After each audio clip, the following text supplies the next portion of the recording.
Definitely. सो employee productivity. सो employees हे 3 टाईपचेच असतात. कुठल्याही organisation मध्ये जा, टीम मध्ये तुम्हाला हे 3 प्रकारचे लोक दिसणार.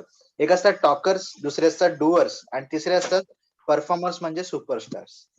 ऍज पर पॅरेटो रूल जो आहे किंवा ऑब्झर्वेशन आहे, तर सुपरस्टार्स आहे त्यांचं प्रमाण 20% असतं. ज्या टॉप फॉर्च्यून 500 आहेत त्या काय करतात की या सुपरस्टारचं प्रमाण वाढवण्यावर काम करतात. आता 3 फरक समजून घे थोडक्यात. टॉपर बऱ्याच वेळा ऑर्गनायझेशन बद्दल, ऑर्गनायझेशनच्या लीडर बद्दल मागे सुद्धा बोलतात, कुरघोडी करतात, इतरांना निगेटिव्ह करतात. डुअर जे असतात ते आपलं काम करत असतात, सांगेल ते काम करतात, म्हणजे जे सांगू तेवढंच काम करतील. आणि सुपरस्टार जे असतात किंवा परफॉर्मर जे असतात. सर थोड़ा थोड़ा हिंदी में भी बोलिए ना. Okay okay. सो मैं दोनों लैंग्वेज में रिपीट करता हूँ. So talkers, doers and performers. Talkers है जो सिर्फ बात करेंगे, खास करके नेगेटिव बातें करेंगे. उनका टाइम आप देखेंगे काम कम और बातें ज्यादा इसमें जाता है, कभी ऑर्गेनाइजेशन के बारे में, कभी लीडर के बारे में.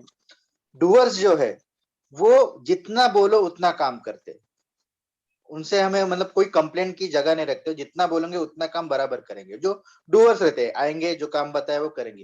लेकिन जो परफॉर्मर्स है, जो सुपरस्टार्स है, वो खुद रिस्पॉन्सिबिलिटी लेके ऐसे काम करते हैं जिससे कंपनी की और बाकी एम्प्लॉयज की भी ग्रोथ हो, खुद होके इनिशिएटिव लेंगे. एज पर ऑब्जर्वेशन ये जो उनका जो परसेंटेज है वो 20% ही किसी कंपनी में रहता है. तो हमारा काम है एज अ ओनर, जो भी ओनर है, ये सुपरस्टार्स का जो ज्यादा से ज्यादा सुपरस्टार्स या परफॉर्मर हमारी कंपनी में रहने चाहिए और उनका जो परसेंटेज है वो बढ़ना चाहिए. एक लॉ ऑफ एवरेज है, अगर हमारी कंपनी में ज्यादा टॉकर्स है तो जो डूअर्स है ना वो 50% के आसपास रहते हैं. तो वो कैसे रहते हैं, अगर टॉकर्स ज्यादा है तो वो टॉकर्स के पास जाते हैं और उनका भी परफॉर्मेंस कम होता है. और सुपरस्टार्स का अगर स्ट्रेंथ ज्यादा है तो वो सुपरस्टार के पास जाते हैं. इसलिए जब हम सुपरस्टार्स की स्ट्रेंथ बढ़ाते हैं तो अपने आप डूअर्स भी है वो सुपरस्टार में कन्वर्ट होने लगते हैं और टॉकर्स अपने आप निकल जाते हैं या उन्हें निकाल देना चाहिए. तो जो ओनर है उसको, उसके पास हाउ टू हायर के साथ हाउ टू फायर ये भी क्वालिटी होनी बहुत इंपॉर्टेंट है. और एक मराठी मध्ये एक म्हण है, मराठी में यथा, या संस्कृत में कहूंगा मैं, यथा राजा तथा प्रजा.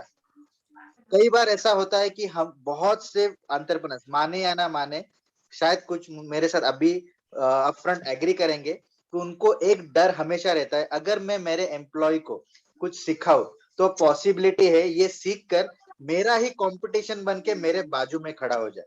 कितने लोगों को ये डर है? ऑनेस्टली बताइए, ऑनेस्टली बताइए, कभी डर था या डर है? तो इस ये क्यों होता है? तो अभी ऐसे अगर ये डर रख के हम बिजनेस करेंगे तो हमें डर डर के बिजनेस होगा, ग्रोथ नहीं होगा. हमें जो चीजें आते हैं, हम क्यों एम्प्लॉय रखते हैं कि हमें ज्यादा से ज्यादा बिजनेस लाने में काम कर सके, एक्सपांड कर सके. जब हम एम्प्लॉय को ट्रेन करेंगे, वो बाहर निकलने की पॉसिबिलिटी कब है? जब उसके पास तो उसने सब सीख लिया और अब और कुछ सीखने को नहीं है मेरे लीडर से या मेरे ऑर्गेनाइजेशन से. तो जब हम एम्प्लॉय को प्रोडक्टिविटी बढ़ाते हैं तो अपनी भी एज अ ओनर हमारी भी प्रोडक्टिविटी वैसे ही बढ़नी चाहिए. अभी प्रोडक्टिविटी में 5 चीजें आती है: एथिक्स, नॉलेज, एटीट्यूड, स्किल्स और हैबिट. बहुत सी कंपनी में सिर्फ स्किल्स पे काम किया जाता है. ये पांचों चीजें पे काम करना एम्प्लॉय के और खुद के भी.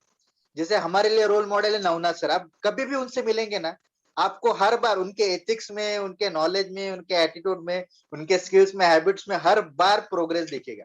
मतलब ऐसा लगेगा ही नहीं कि हम बाहर जाए और कितना सीखे इस इंसान से. वो मुझे मिलने, जब भी मिलने आते हैं, जब भी मीटिंग होती है, कुछ ना कुछ नया वो सिखा कर जाते हैं या सीखते हैं हम उनसे. तो एज अ ओनर हमें भी ऐसा बनना है कि हमारे एम्प्लॉय को ऐसा लगे यार और बहुत कुछ सीखना है मुझे. दूसरी चीज मैं बताऊंगा सीखने के साथ, 3M करके कंपनी है, फॉर्च्यून 500 में आई थिंक 97 नंबर पे है वो.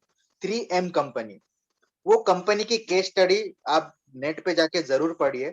अराउंड 6000 ऑफ प्रोडक्ट्स है उनके, 6000 के आसपास प्रोडक्ट्स है उनके.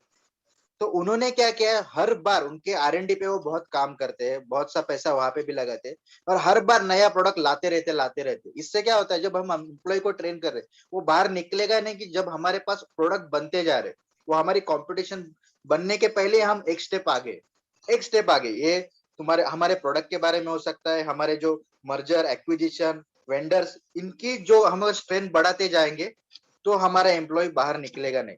रिचर्ड ब्रैंसन का बहुत फेमस स्टेटमेंट है, मैं मेरे एम्प्लॉय को ना सिखाऊं और न सीखे या ना सीखे हुए एम्प्लॉय मेरे पास रखूं, इससे अच्छा मैं मेरे एम्प्लॉय को सिखाऊं, उसको ट्रेन करूं, भले वो बाहर निकल जाए।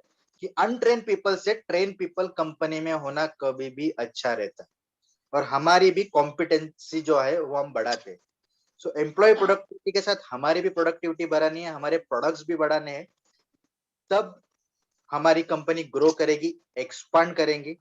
बोलने को बहुत है, लेकिन यहाँ पे सिर्फ मैं इस मोमेंट पे इतना ही कहूंगा कि हमारी कंपनी में जो 3 टाइप्स के मैंने एम्प्लॉय बताए बताए उसके ऊपर और ऑब्जर्व कीजिए। अपना ई कैश बढ़ाइए, एथिक्स, नॉलेज, एटीट्यूड, स्किल्स और हैबिट्स। अपने प्रोडक्ट्स की, अपने वेंडर्स की, अपने जो मर्जर है, एक्विजिशन, उनकी स्ट्रेंथ बढ़ाइए। आप एम्प्लॉय को ट्रेन करेंगे तो वो अपनी कंपनी में ही रहेगा, कभी छोड़ के नहीं जाएगा, अपनी कंपनी को बढ़ाएगा। सो अपने एम्प्लॉय की प्रोडक्टिविटी पे काम कीजिए। Thank you so much. और हाँ, और आखिरी बात, अपनी प्रोडक्टिविटी बढ़ाने के लिए जो थोड़ी देर पहले विजय सर ने कहा है कि हमारे जो 25 सेशंस हो चुके हैं जो फिफ्थ के, वो जरूर देखिए, जितनी बार, 10-10 बार देखिए। आपकी प्रोडक्टिविटी, आपका एथिक्स, आपके नॉलेज, आपके एटीट्यूड, आपके स्किल्स और हैबिट्स बढ़ाने के लिए उसको टाइम दीजिए। आप आपके टीम के सामने, एम्प्लॉय के सामने हमेशा रोल मॉडल बन के खड़े रहेंगे, और हमेशा वो आपके साथ रहेगा। और जब आप उसको सिखाते ना, तो एक रिस्पेक्ट ऐसा पैदा करते हैं, शायद कुछ लोग छोड़ के भी जाए तो आपसे कंपटीशन नहीं करेंगे, या तो आपसे दूर बिजनेस करेंगे या आपके साथ कोलैबोरेशन करेंगे। सो एम्प्लॉय को भी सिखाइए और खुद भी सीखिए। Thank you so much.